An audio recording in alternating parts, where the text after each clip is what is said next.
Hello and welcome to my dining room. I'm Agnes and I'm going to show you how to make sourdough bread. I've got a few things here. I'll just point it out to you first.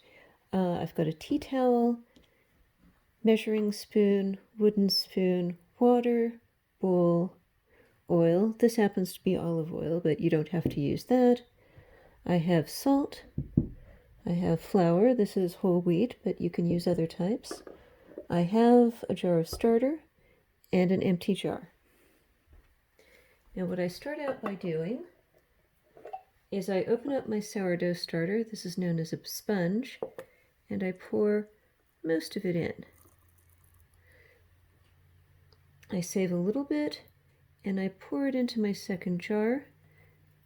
That way I'm preserving my sourdough starter, and I'll be feeding the starter tonight and using it to make my next loaf of bread. Now I measured out 2 cups of flour into here. It's not an absolute amount. Really the thing to do is to put in some, stir it a bit, and check until it has the right consistency. You could make a wet dough or a dry dough. I will be using a loaf pan to bake this, so I'm going with a wet dough for a very soft, moist bread. This is a no-knead method. A little bit more in there, see how this goes.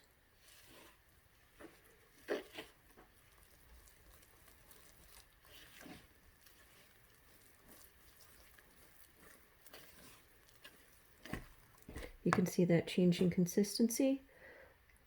Now I'll add some salt. This happens to be sea salt. Ideally you want to use either sea salt or iodized salt. Pink salt is fine if you have it. Don't go to a great expense. The one thing to try to avoid if you have a choice about it is try not to use iodized salt, because iodine has an antiseptic effect, and you actually want a few microbes to live in here because after all you've got yeast. Now I'll add a bit of olive oil. Now I tend to just drizzle in a bit.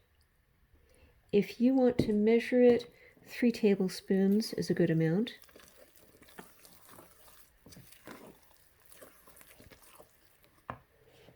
And now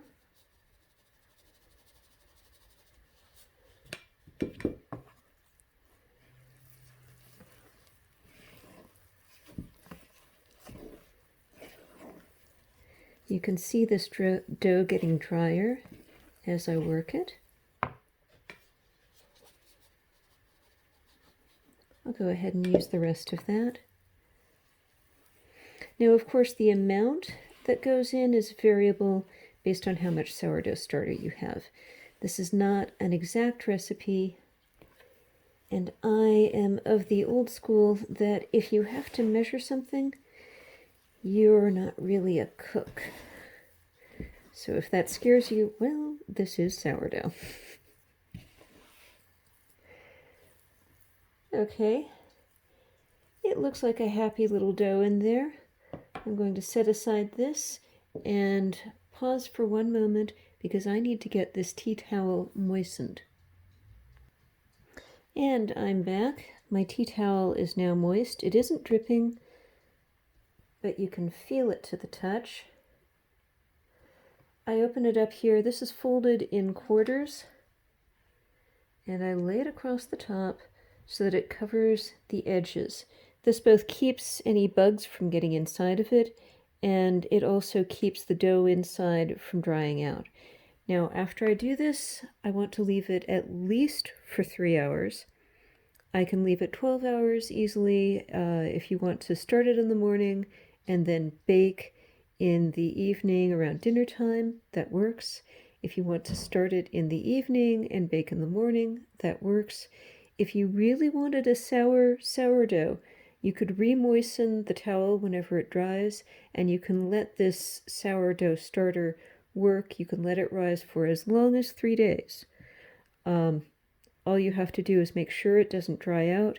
If it dries out, it will form a crust over the top, and then eventually, some of the less pleasant microbes would start to take over. So as long as you keep this wet, it's fine. Just set it aside, set it in a corner, let the microbes do the work, and you take the credit. Then, once it's time to bake, you'll put it in an oven using imperial measurements at 350 degrees for about 40 minutes or until it's nicely browned.